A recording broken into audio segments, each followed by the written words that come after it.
Today's daily devotional from Pastor Greg Laurie, Standing Strong Against Opposition.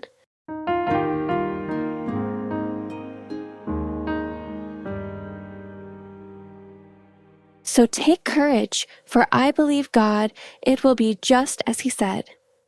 Acts 27:25.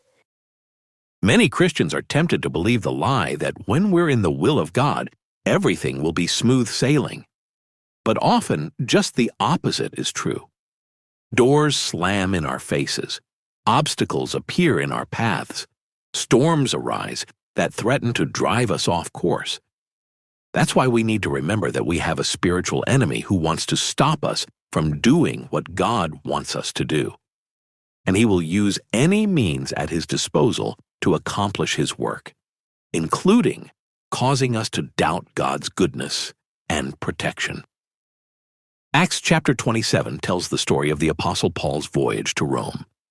Though he was a prisoner facing trial, he recognized that his circumstances would give him a momentous opportunity to share the gospel with several highly placed Roman officials. He reasonably could have expected smooth sailing all the way to his destination. After all, he was doing the Lord's will even as his life hung in the balance. But that's not how this story goes.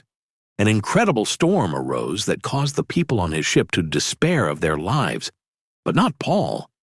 It seems there was no obstacle big enough to stop the apostle. He always seemed to rise above his circumstances. His words to his sailing companions in Acts chapter 27, verse 25, summarize his mindset. So take courage, for I believe God, it will be just as he said. As he went through the storm, he knew God had shown him what to do, and he would let nothing deter him from that course.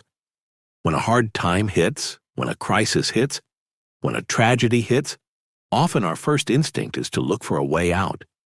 We ask God for an airlift out of our problems. But God wants us to learn in the midst of them. Romans chapter 8, verse 35 and 37 say, "Who shall separate us from the love of Christ? Shall trouble or hardship or persecution or famine or nakedness or danger or sword? No. In all these things we are more than conquerors through him who loved us." Notice the phrase "in all these things." It isn't saying we won't face some of these things, but it says that in them we are more than conquerors.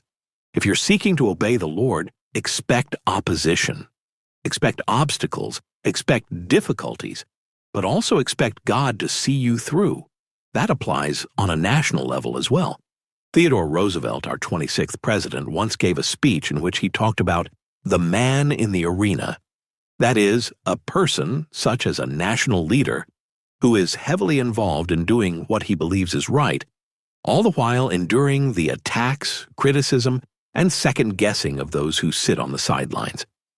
In an earlier devotion, we talked about how electing believers into office facilitates revival in our nation.